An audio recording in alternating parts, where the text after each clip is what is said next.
안녕하세요. 저는 경기도 양평에 살고 있고 프리랜서로 모델로 일하고 있는 34살 여성입니다. 제가 28살이 되던 해 이혼을 경험했는데요. 혼인신고를 안 했으니 이혼이라고 할 것까진 없지만 그 사건은 제 인생에서 큰 상처이자 전환점이 됐어요. 그 이후로 이를 악물고 다이어트를 하며 건강관리를 한 덕에 모델로 일을 하고 있답니다. 지금은 재혼해 믿음직한 남편, 그리고 사랑스러운 딸아이를 케어하는 평범한 가정주부고요. 동시에 여성 의류 쇼핑몰 피팅 모델을 하고 있답니다. 자랑은 아니지만요. 저는 소위 남들이 말하는 연예인 뺨치는 외모이지만 원래부터 이렇지는 않았어요. 체력도 좋지 않고 운동에 별 흥미를 느끼지 못했기 때문에 매번 빅사이즈 옷을 입어야 하는 거구였죠. 지금은 웃으면서 이야기할 수 있지만 당시 저에겐 엄청난 충격이었던 그 사건. 지금 시작할게요. 저는 원래 인천이 고향이고 여느 집처럼 부모님의 평범한 보살핌 아래 자랐어요. 동네에서 치킨집을 운영하시는 아버지, 집에서 살림을 똑부러지게 하는 우리 엄마, 그리고 귀여운 제 동생까지 화목한 가정이었죠. 엄마는 내 가족들은 항상 따뜻한 밥을 먹여야 한다며 이것저것 요리를 많이 해주셨어요. 밖에서 사 먹는 음식보다는 본인이 직접 해 먹이는 걸 좋아하셨고 잘 먹는 모습을 보면 기뻐하셨어요. 저는 어려서부터 몸이 약해 한약, 양약 등 안 먹어본 약이 없어요. 그런데 한약을 먹었던 탓에 체질이 바뀌었는지 중학교 즈음부터 몸이 쉽게 붓고 살이 잘 찌더라고요. 운동을 안 한 제 탓도 있지만 통통하다 못해 뚱뚱한 몸이었거든요. 사람은 외면보다 내면이 더 중요하다는 부모님 말씀 덕에 제가 살이 찐 모습이 애기라면서 흠이라고 생각한 적은 없었어요. 물론 그 일이 있기 전까지는요. 그렇게 시간이 흘러 저는 대학을 졸업하고 취업에 성공해 사회생활을 목전에 앞둔 어느 날이었어요. 엄마와 장을 보러 근처 대형마트를 다녀오던 길에 극심한 복통에 시달리게 되었고 거의 쓰러지다시피 길거리에 주저앉아 그 길로 119를 불러 응급실에 가게 되었어요. 담석증과 급성 충수염이 같이 와 응급수술이 필요하다는 소견을 받았습니다. 그렇게 수술을 하고 열흘 정도 입원했는데 이상하게 컨디션이 잘 회복되지 않는 거예요. 그래서 여러 가지 검사를 받게 되었고 결과는 다소 충격적이었습니다. 아시다시피 초고도 비만인데다가 몸의 염증 수치가 상당히 높아요. 이 상태로라면 면역 체계가 거의 무너졌다 봐도 되고요. 기분 나쁘게 들리실 수 있지만 평소에 운동 안 하시죠? 이런 경우에는 운동을 반드시 해야 하고 여기서 더 심해지면 고지혈증, 심근경색 등 어떠한 병이 와도 이상하지 않을 정도로 몸 상태가 많이 심각합니다. 약 처방해드릴 테니까 복용하시고 운동을 잠깐이라도 좋으니 꼭 하세요. 아시겠죠? 제가 솔직히 뚱뚱하다고는 생각했지만 이렇게 심각할 줄은 몰랐거든요. 그래서 저는 상당한 쪽팔림과 충격을 받아 퇴원을 처방받은 약, 그리고 식이요법과 운동으로 15kg 정도를 감량했고 날씬까지는 아니지만 남들이 말하는 통통한 몸을 갖게 됐어요. 안 하던 운동을 하려니 여간 힘든 게 아니었지만 그래도 몸이 가벼워지니까 기분이 좋더라고요. 그렇게 조금씩 건강관리를 하며 회사를 첫 출근을 하게 되었어요. 회사는 정말 예쁜 여자분들이 많더라고요. 저와는 다르게 들어갈 때 들어가고 나올 때 나온 S라인 몸매를 가진 분들이 상당했거든요. 저는 매번 빅사이즈의 옷을 사야 해서 여러 사이트를 찾아본 뒤에야 겨우 옷을 구매할 수 있어서 4455 사이즈의 적당한 굴곡을 가진 몸매는 저에겐 그림의 떡이었어요. 다이어트를 했음에도 부족함을 느껴 점점 자존감을 잃어갈 때쯤 운동을 취미로 삼아보자 생각해서 지역 등산 동아리를 가입하게 되었습니다.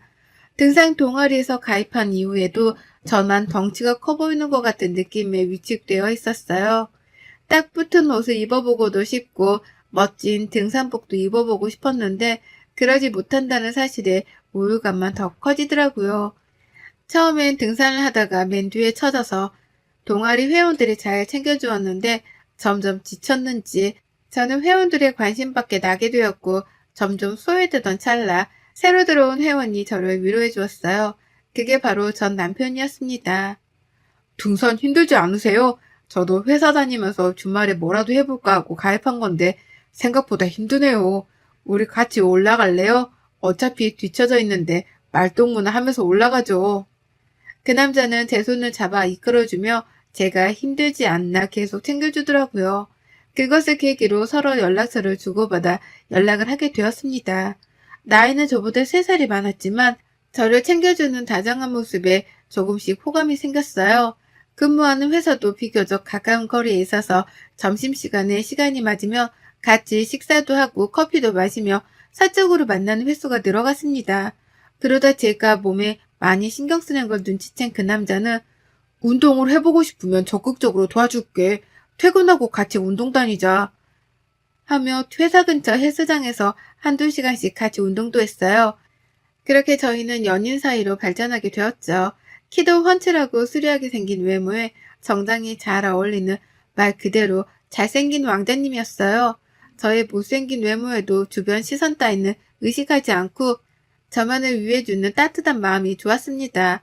그렇게 1년 반 정도의 연애 기간 후 저희는 결혼하게 되었습니다. 시아버지는 몇 년 전에 돌아가셔서 시어머니 혼자 살고 계셨어요. 그런데 시어머니는 결혼 전부터 제 외모를 탐탁치 않아 하셨고 처음 인사드리러 갔을 때도 살을 좀 빼야 하지 않겠니? 그래야 나중에 아이도 가질 때 도움이 되지 않겠니? 라며 대놓고 말씀하셨어요. 애비 남편은 그게 무슨 상관이야. 우리가 알아서 할게. 난 이대로가 좋은데? 라며 단도리를 했죠. 제가 상처받을까봐 늘 신경 써주는 고마운 사람이었습니다. 저희는 결혼식을 올린 뒤 회사 근처 오피스텔에 살다 1년 정도 뒤 소형 평수의 아파트를 마련하게 됐고 제 친구들과 남편의 직장 동료들을 불러 집들이를 하게 되었어요. 아마 그날이 제가 다이어트를 하게 된 계기가 되지 않았나 싶어요. 월차를 내고 하루 종일 동분서주하며 집들이 준비를 했습니다. 그렇게 손님들이 오고 맛있는 음식을 먹으며 분위기가 무르익고 술이 모자라 제가 잠시 집안 마트에 다녀온다고 하고 나왔어요.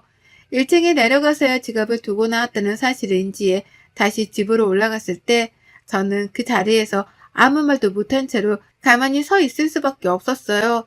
늦은 시간이어서 제 친구들은 먼저 집에 간 상태였고 남아있는 남편의 친구들이 대화를 하는데 그걸 들으면서 아무 말도 못하고 서 있자니 제가 정말 비참하더라고요. 야, 너 결혼한 거 후회 안 하냐? 내가 왜 후회를 해? 무슨 말이 하고 싶은 거야? 아니, 솔직히 좀 그렇잖아. 재수 씨 외모가 좋은 것도 아니고 뭘 보고 결혼한 거야? 만족해? 맞아, 민준아. 얘기 좀 해봐.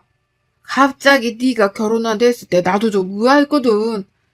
너 수림이한테 차이고 나서 보란 듯이 새로운 여자 만나서 잘 사는 거 보여주고 싶어서 그런 거 아니야? 너희들이 생각하는 그런 거 아니야. 나 내 와이프 많이 사랑해. 거짓말하지 마. 솔직히 애도 없는데 마음이 없으면 온전하겠냐? 나는 이혼할 수 있을 때 하는 게 맞다고 봐. 너 어차피 애도 없는데 무슨 상관이고 요즘 이혼이 흠이냐?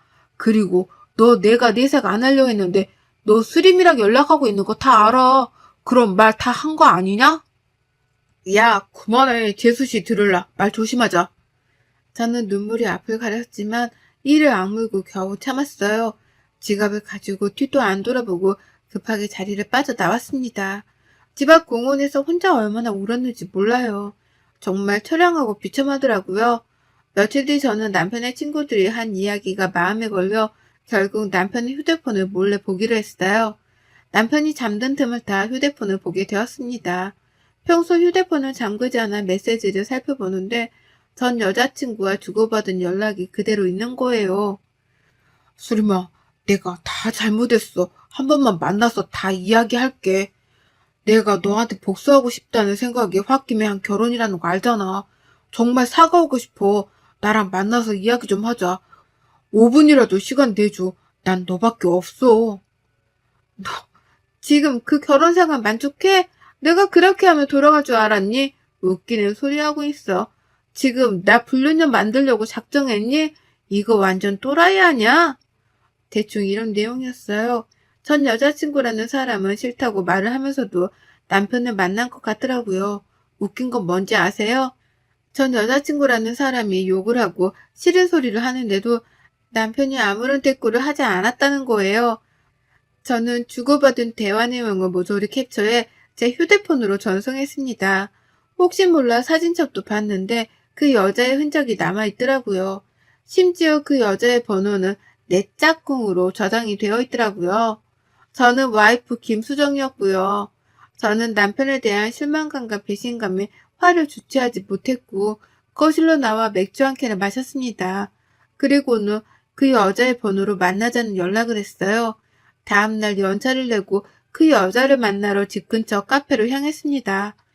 긴장 반 흥분 반 그렇게 커피를 하나 주문해 놓고 기다리는데 누군가 들어오는 소리에 시선을 돌리자 그 여자가 내 앞으로 걸어오더니 다리를 꼬며 앉더라고요. 그 여자는 저를 보더니 기가 찬다는 듯이 이야기했어요. 안녕하세요. 인사가 늦었네요. 박수림입니다. 생각보다 더 평범해서 놀랐네요. 지금 그 결혼 생활 만족하세요? 갑자기 결혼했다길래 어떤 여자인지 궁금했는데 동혁이 눈이 이렇게 낮은 줄 몰랐네요. 설마 사랑해서 결혼한 거예요? 그럼 그 사랑 진짜 아니에요. 과거가 어찌됐든 지금은 법적인 제 남편이에요. 그렇게 말 함부로 하는 거 아니에요. 다짜고짜 불러낸 것도 웃긴데 그쪽 남편이 아직도 저를 못 잊고 있는 거 아세요? 어제도 연락 왔는데 이렇게 평생 살 수 있어요? 지금 나 불륜녀 만들자고 뭐 해보자는 심상근인 것 같은데 원하면 그렇게 해줄게요. 원래 그 자리는 내 자리였으니까.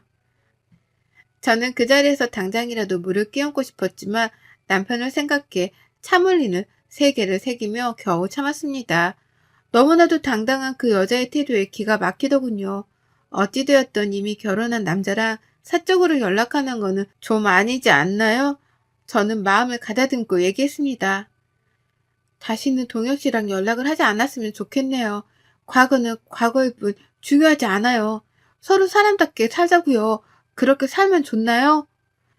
그러고는 곧장 뒤돌아서 카페를 나왔어요. 그 여자는 어이없다는 듯 하며 저를 노려보더라고요. 심란한 마음을 이끌고 집으로 돌아가려는데 시어머니에게 연락이 왔습니다. 목소리가 심상치 않아서 15분 정도 거리에 있는 시어머니 집으로 달려갔죠. 아니는 다를까 결혼한 지 얼마나 됐는데 아직도 아이 소식이 없냐며 핀잔을 주기 시작하시더라고요. 너는 도대체 생각이 있는 거니 없는 거니? 남편이랑 시댁에 차라면 뭐하니? 정작 중요한 아이가 없는데 도대체 너희 신혼 맞니? 잠자리를 하기는 하니? 그러게 결혼 전부터 다이어트를 하라고 누누이 말했는데 내가 통역이어도 너랑 몸을 섞기가 싫을 것 같아. 제발 다이어트 좀 하렴. 창피하지도 않니? 어머니 그만 좀 하세요. 아이 안 생기는 게 제 탓이에요? 저희도 노력하고 있다고요. 서로 회사 다니느라 바빠서 그런 건데. 그리고 아이가 지는 문제는 저희가 알아서 할 문제예요. 그리고 더 이상 제 몸 가지고 뭐라 평가하지 말란 말이에요. 안 그래도 심란했던 터라 시어머니의 말을 듣고 제대로 빈정이 상해 시어머니께 소리치고는 집으로 돌아왔습니다. 남편에 대한 배신감과 그 여자에 대한 분노, 시어머니에 대한 원망감이 생겼고 저는 그날로 운동을 하기로 마음먹었어요. 주간에는 근무를 해야 했기에 새벽에 2시간 정도 일찍 일어나 조깅을 했고 저녁 퇴근 후에는 남편과 다니던 헬스장에 1:1 PT 이용권을 끊어 운동을 시작했어요. 남편은 제가 운동을 한다니 적극적으로 도와주었고 저는 다이어트 한약과 식단 조절 그리고 약간의 성형과 운동을 미친 듯이 병행하게 되었습니다. 그렇게 1년 정도의 기간 동안 35kg를 감량에 성공하게 되었어요. 도와준 남편이 고마웠지만 나는 시어머니의 모욕적인 말과 제가 당했던 굴욕들, 남들이 선망하는 몸매를 갖고 여유로움이 생기니 지난날을 되돌아보게 되더라고요. 그런데 저는 이미 남편을 미워하고 있었고 다이어트에 되갚아줘야겠다는 생각만 했습니다. 여전히 남편이 전 여자친구와 연락을 주고받고 있었거든요. 동창 모임이라고 나갔다 오면 꼭 외박을 했는데 이미 남편에 대한 신뢰가 땅에 떨어진 뒤였어요. 말 안 해도 알잖아요. 동창회에 갔는데 외박을 한다? 그럼 100% 바람 아닌가요? 그리고 아이를 가져야 한다는 명목으로 회사를 그만두고 살림에 전념을 하던 시어머니의 말대로 저는 진짜 회사를 그만두고 자기관리에 전념하기 시작했어요. 오전부터 오후까지 필라테스, 요가, 마사지 등 안 하는 게 없었죠. 돈이 얼마나 들던 상관하지 말고 자기관리에 힘쓰라는 시어머니 덕에 맘 놓고 다닐 수 있었죠. 무조건 최고급 패키지로 결제를 하고 그렇게 몸 관리를 시작했어요. 말을 고분고분 듣는 며느리 코스프레를 하느라 여간 고생한 게 아니었네요. 회사 일을 그만두고 몸 관리에 전념하다 보니 저에게 새로운 제안이 왔습니다. 오전에 조깅을 하고 공원 벤치에 앉아서 잠시 쉬고 있는데 쇼핑몰 피팅 모델 일을 해보지 않겠냐며 길거리에서 캐스팅을 당한 거였어요. 저는 한 번도 해보지 못한 분야의 일이었고 제가 과연 잘할 수 있을까 하는 의구심이 들었지만 살면서 이런 일을 언제 해보겠냐고 하고 눈을 질끈 감고 우여곡절 끝에 첫 촬영을 마쳤어요. 인기는 폭발적이었고 저는 SNS로도 유명세를 타기 시작했죠. 제 덕분에 매출이 올랐다며 쇼핑몰 사장님이 페이를 더 쳐주기도 했어요. 얼굴이 이뻐진 탓에 사장님이 화장품 모델로 한번 해보라길래 딱 한 번 온라인 화장품 모델을 나갔는데 반응이 좋아서 화장품 모델까지 고정적으로 일하게 되었죠. 덕분에 돈도 회사를 다닐 때보다 두세 배는 벌 수 있었고 마음의 여유도 생겼어요. 저도 사람들 앞에서 당당하게 무언가를 할 수 있다는 사실은 저를 살아가게 하는 원동력이 되었습니다. 한 번도 느껴보지 못한 사람들이 저를 우러러 바라보는 그 시선 짜릿하더군요. 친구들과 부모님은 제가 예뻐진 것보다 분위기 자체가 밝아졌다며 새로운 출발을 축하해 주셨어요. 하지만 그런 기쁨도 잠시 저는 남편에게 복수한 날만을 기다리고 있었어요. 피팅 모델 일을 시작하며 저를 알아봐주기 시작하는 사람들이 많이 생겨났고 제 과거 사진을 공개하며 다이어트 비결, 운동 비결 등을 숨김없이 오픈했는데 오히려 반응이 더 좋아서 쇼핑몰 매출이 급상승했고 저는 두둑하게 인센티브까지 받았습니다. 그런 저의 모습을 남편과 시어머니는 대단하다며 칭찬을 해주더라고요. 자신들의 미래는 알지 못한 채. 예, 이제 어느 정도 여유가 생긴 것 같으니 아이는 언제 가질 거니? 시간도 시간인지라 이제 나도 할머니 소리 좀 듣고 싶구나. 손주 녀석 자랑하는 친구들이 얼마나 부러운지 몰라. 사실 제가 여러분들께 말씀드리지 않는 사실이 있는데요. 남편과 저는 결혼식을 했지 혼인신고를 하지 않은 상태입니다. 집을 구매하며 세금 문제로 1년 정도 더 있다가 혼인신고를 하자 합의를 한 상태였고 양가 부모님에게는 비밀로 하기로 했거든요. 혼인신고를 안 했다고 하면 노발대발을 하셨을 옛날 분들이셨기에 입을 다물고 있었죠.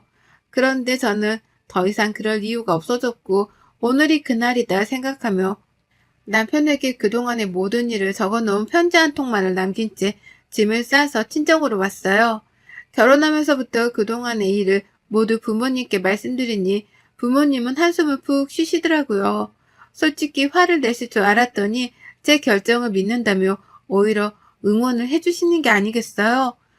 저는 부모님께 죄를 짓는 것 같고 불효를 저지른 것 같아 가슴이 찢어지는 것 같았습니다.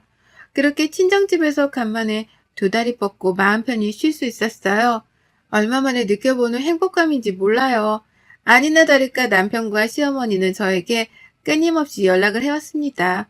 남편이 한 번만 만나달라며 애원하기 시작했고 저는 불쌍해서 딱 한 번 만나주었어요. 수정아, 네가 뭔가 오해를 하고 있는 것 같아. 내가 전 여친 때문에 널 만난 게 아니야. 나는 너가 좋아. 너의 순수한 모습에 반했던 거라고. 그러니 제발 돌아와 주라, 제발. 너, 내가 무슨 마음으로 다이어트를 했는지 알아?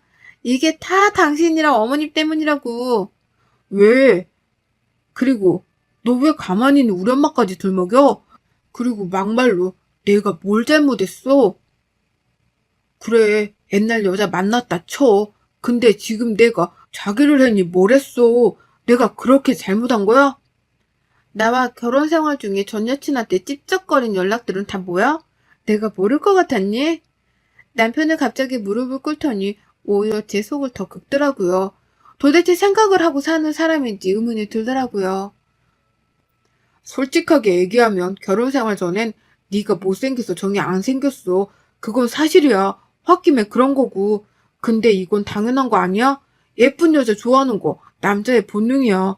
그러니 수정이 네가 나 좀 이해해줄 순 없겠어? 너 그게 말이 된다고 생각하니? 뭐가 어쩌고 어째?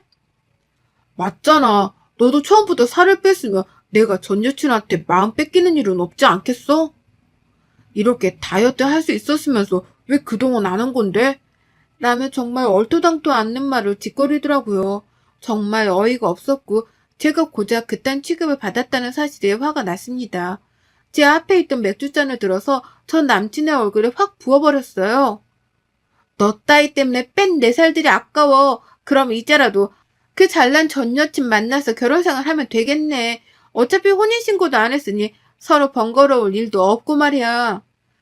저는 더 이상 있을 가치를 못 느꼈고 남편에게 소리친 뒤 자리를 박차고 나갔습니다.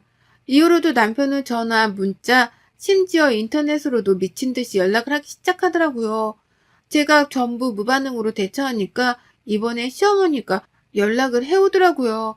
처음엔 너는 이혼이 그렇게 쉬운 줄 아니? 개념까지 없는 며느리면 별 이유도 없다. 못생긴 거 터둬줬더니 고마워하지는 못할 망정. 네 주제에 이혼이라니 가랑키나 하니? 라며 막말을 하더라고요. 그러더니 끝에는 아이 낳으라고 재촉 안 할 테니 이혼을 하지 말라며 저를 붙잡기 시작했어요. 저는 그동안 하고 싶었던 말을 모조리 내뱉었습니다. 정말 속이 다 후련했어요. 어머니, 근데 그거 아세요?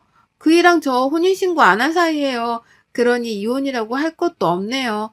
따지고 보면 어머니도 어머니가 아니네요. 아무 관계도 아니니 아줌마라고 부를게요. 그동안 저 뚱뚱하다고 무시하고 사람 취급 안 해주셨는데 앞으로는 제가 그렇게 할게요, 아줌마. 저는 그렇게 휴대폰 번호를 싹 다 바꾸고 다른 지역으로 이사까지 갔습니다. 정말 진절머리가 난다는 말이 이런 데서 나오나 봅니다. 신혼집을 정리하고 받은 돈, 그리고 퇴직금을 모아 오피스텔을 하나 장만했어요. 저는 인천에서의 생활을 정리하고 양평으로도 터전을 옮겼어요. 모델 일을 하며 많은 인센티브를 받았고 광고료까지 받아 집을 2채 정도 살 수 있는 충분한 돈을 모았거든요. 양평에서 좋은 공기, 밝은 바람을 쐬며 여유롭게 생활하고 싶었어요. 전원주택을 매입 후 친정 부모님과 함께 살게 되었고 잠시 휴식기를 가지기 위해 제주도로 1달살이 여행을 떠났습니다. 제주도에서 잠시 휴식기를 가지며 여행을 하는데 게스트하우스에서 만난 남자와 인연이 닿았고 연락처를 주고받아 제주도 이곳저곳을 같이 돌아다녔습니다. 알고 보니 그 남자도 아내와 사별하고 혼자 산 지 10년 정도 되었고 저희는 여행을 하면서 호감이 생겨 만남을 지속하다 서로의 아픔을 보듬어주기로 했어요. 그렇게 잘 만나오다 3년 전에 조촐한 결혼식을 올렸고 현재는 2살 된 딸아이와 함께 오순도순 행복한 일상을 보내고 있죠. 남편은 양평에서 핸드메이드 가구 공방을 운영하고 있어요. 저도 여전히 프리랜서 모델로 활동하고 있고요. 지난번에 모델학원 강의를 해줄 수 없냐는 제안까지 받기도 했답니다. 마음이 따뜻한 남편과 잘 지내고 있지만 지난 과거의 기억 때문인지 가끔은 살이 다시 찌면 어쩌지 하는 걱정을 하곤 합니다. 남편은 그럴 때마다 그런 저의 손을 잡아주며 제가 어떤 모습이든 저는 저일 뿐이라며 당당하게 살으라고 조언을 해줘요. 그런 남편에게 항상 고맙고 감사한 마음입니다. 여러분, 제 사연이 어떠셨나요? 많은 공감이 되었을지 모르겠네요. 혹시라도 주변의 외모 때문에 마음고생하는 분들이 계신다면 이런 말을 꼭 해주고 싶어요. 사람은 외적인 모습보다 내면의 아름다움으로 그 모습이 완성된다고요. 그러니 위축되지 말고 스스로 당당하게 자신감 있게 살아가셨으면 해요. 보이는 게 전부가 아니니까요. 여러분의 생각은 댓글로 남겨주세요. 오늘도 시청해 주셔서 정말 감사합니다.